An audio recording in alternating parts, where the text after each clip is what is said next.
Hi, everyone. Tyler Mannion here, NPC and IFBB Pro League Vice President. And we're going to do the Detroit Pro Recap, brought to you by Uprising, powered by Mid45. We're going to go over pose by pose for Vito and for Martin. I'll tell you who I had in prejudging and also who I had in finals in the poses. When we start off with the conditioning, in the morning, I think Vito had a little bit better conditioning. Martin was a little bit too full in the morning. However, both of them were in good condition. I just think Vito popped more as well. He had more fullness and conditioning in the morning. At night, that definitely flip-flopped. Martin came in much drier, much tighter with very good fullness. And Vito had about the same conditioning, but was definitely a little bit flatter than he was in the morning. The front double bicep is Vito's strongest pose by far. He has very good arms from the front, very good separation in his arms. He has a very wide and very good taper, all coming into a nice small waist that he pulls into a vacuum to make his waist appear even smaller. Then you go down to his lower body, and his legs are massive. Not only do they have great sweep, but they also have great separation and great conditioning. In the front double bicep, it's Vito's strongest pose by far. Martin has a very good front double bicep as well. It is very balanced. However, he could use some more size and also separation to his arms in this pose. And also his legs, just standing next to Vito, are obviously a little bit smaller as well. And the separation isn't as deep in Martin's legs here in this pose as they are with Vito. But it's still very balanced with a nice small waist. Against Vito, it's not enough. I had Vito taking this pose both in prejudging and in finals. Next up is the front lat spread. So again, for Martin, the front lat spread is a pretty solid pose. He has good roundness and fullness throughout the shoulders into the chest. Again, he has a nice taper into a nice small waist with good legs from the front. Now, what he can do to improve this pose is I think he could use a little bit more width here in the lats. And again, just a little bit more of that separation to the legs in the front. But overall, very, very solid pose for him. Now, here with Vito, we start seeing some of his flaws come into play. Vito's chest looks very flat in this pose. It also has really no striations to it as well, so no separation in the chest. The way he's hitting the pose, his shoulders really lose the volume here. They lose the roundness. If you compare his shoulders with Martin's shoulders, you'll see Vito's shoulders look really, really flat. This comes into play in the side poses as well. But so here you see a flatter chest with the shoulders not having as much volume. And again, I think he's not pulling his lats out and posing the proper way. So even the taper, like he has a great taper, but the taper he's displaying in this pose is good, but it's not as good as it could be. And then when you move down to the lower body, his legs are extremely impressive. So actually, you see almost two different kind of bodies here when you look at everything you're seeing in the upper half of his body compared to how strong his legs are in the lower half. So in both prejudging and finals, I gave this pose to Martin. Next up is the side chest. So for Martin, his side chest is a pretty strong pose. Again, Martin's whole overall physique is really, really balanced. So you see striations and conditioning and fullness throughout his chest. You see his side arm here, his shoulders, the roundness and the volume to his shoulders. Also, his arms from the side actually are more impressive than they are from when they're raised in the front for the front double. Then you move down to his lower body, and his legs are very, very balanced from the side between the quads and the hamstrings. They also have a very good amount of size to them as well.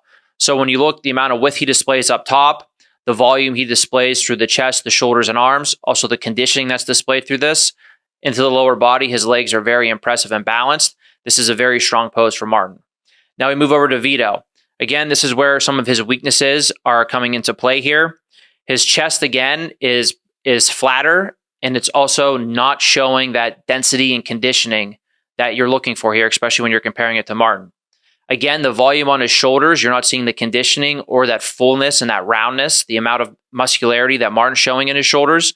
And also, for how impressive Vito's arms are from the front, from the side, you can see Martin's actually look more impressive because of the conditioning and fullness. You see Vito's and you don't really see that conditioning there.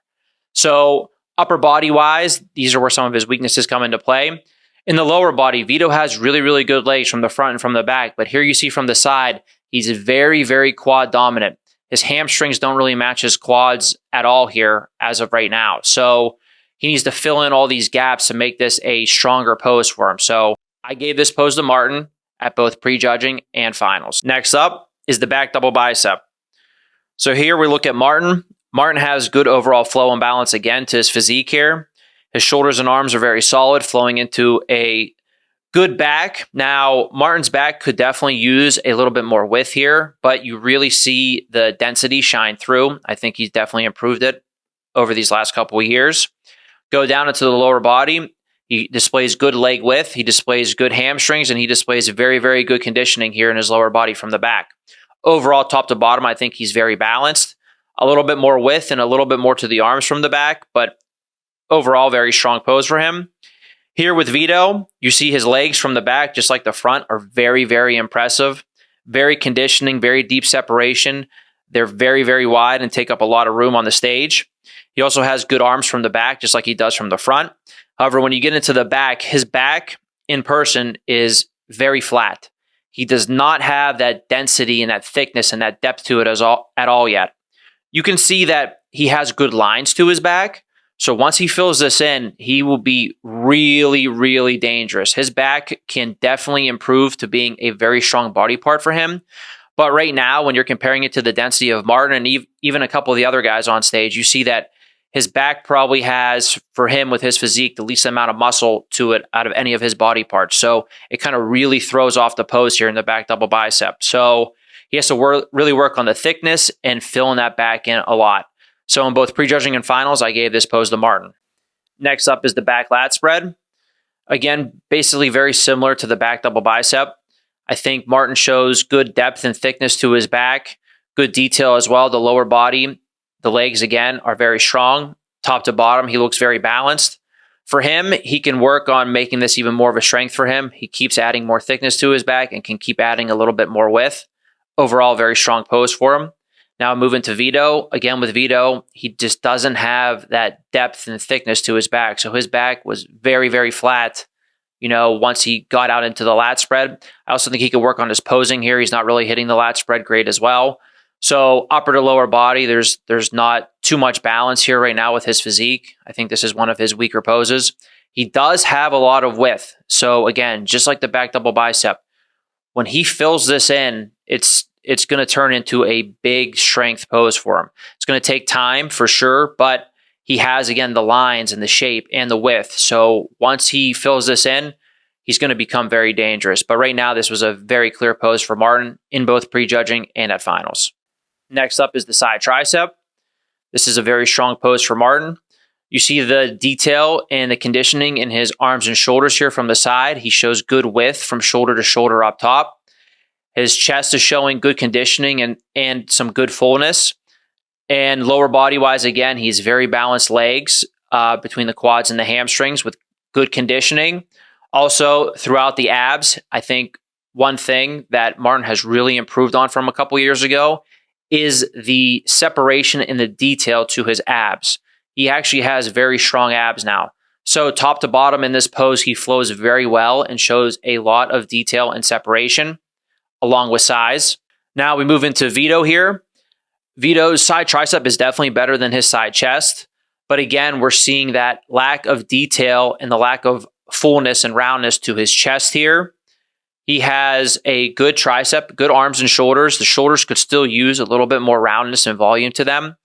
He has a little bit more trouble here keeping in his abdomen here, keeping in his abs. His abs he can keep a little bit tighter while he's hitting the pose. And again, the quad to hamstring balance is really quad dominant in the lower body. So when you look at overall balance and flow, this pose goes to Martin at both prejudging and at finals. Next up is the ab and thigh pose. I think both Martin and Vito have very strong ab and thigh poses. So with Martin, he has good arms flowing down into his torso. His taper is good from his lats flowing down into a nice tight waist. With the improvement with his abs, I think he looks best with his abs crunched and flexed on this pose instead of doing a vacuum. It's the amount of separation and hardness and detail when he is actually crunched down on the abs looks much better. Now getting to the lower body again, I said he could use a little bit more size and a little bit more separation to his quads in the front. However, for him, taking that front leg and flexing the quad all the way, so you're seeing the cross striations in his quad, really enhanced this pose for him. At prejudging, he wasn't really doing this. At finals, he definitely was doing it in the comparisons. and obviously the difference in conditioning, it made a big difference between prejudging and finals. Vito has a very strong ab and thigh pose as well. Again, he has the nice arms flowing into a wide taper into a nice small waist. He has solid abs. Now, I don't think he had the separation and the hardness in the abs that Martin displayed, but his abs are still good. And then obviously in his lower body, his quads from the front are very, very impressive. So in the morning when I thought Vito was more conditioned than Martin, I gave Vito this pose. However, at night when they kind of flip-flopped on the conditioning and Martin really brought it, I think when Martin was flexing down on his abs and sticking that leg out and showing the cross striations in the quads in the front, I leaned towards giving Martin this pose at night. So this was definitely a super close pose between them, but I gave it to Vito in the morning and Martin at night. And last up, your favorite most muscular pose. So here I think for Martin, his strongest pose is actually the crab pose. That way we can see the conditioning throughout his chest and his shoulders and his arms that way. Also, again, his legs from the front are solid here, but he was hitting a little bit of different variations of his most muscular, some hand on hip, one hand on hip. So the crab definitely suits him the best. Here with Vito, he's very wide up top from shoulder to shoulder. His legs are obviously super impressive. He has great size, but you still see that he's lacking in the fullness and the conditioning throughout his chest. Again, his arms here, which are the side arms, you see that they're not shaped the same exact way as they are in the front and the back. You don't see the same conditioning through them. And again, the shoulders, I think he does a better job of displaying a little bit more roundness and fullness to them here in this pose, but they still could use more, especially with the conditioning as well. In the morning when Martin was fuller, I think Vito took this pose off conditioning and also overall muscularity, even though he has a little bit, has a couple gaps in this pose. Now at night, when Martin was super dry and he was a little flat, I could basically see this pose transitioning over to Martin because he hit the crab pose more often as well in the comparisons at night. And when Vito was a little bit flatter, it really flattened out through the chest, the shoulders, and the arms as well. So even though the legs are still crazy and his overall size is a little bit bigger, at night, just the crisp conditioning of Martin and the overall balance and flow and fullness that he's displaying everywhere, I gave the pose to Vito in the morning and I gave the pose to Martin at night. So for this show, prejudging, it was 5-3 for Martin for me. A close show, but not extremely close. I thought Martin still had a nice, comfortable margin at prejudging. Then at finals, I thought Martin really pulled away. His overall conditioning was really good. He's a very, very balanced overall physique. So I went through all of Vito's weak points, pose by pose, as he fills in the chest, adds more volume to the shoulders, gets more conditioning throughout the chest, shoulders, and arms, and then mainly fills out that back, really gets density back there. This guy has a lot of potential moving forward. I think over the next couple of years, we're going to see him develop into a real tough guy to beat at any show he enters. Now for Martin, I think Martin can add a little bit more fullness and density to his chest. I think from the front, like I said, with his legs, he can add a little bit more size, but definitely more separation there. And then from the back, adding a little bit more width. But overall, I think his time off really served him well, and he improved a bunch, and he brought a great look to this show and did a great job. Even though this was a small show, I think it was an awesome show, and I'm excited to see this show grow into the future.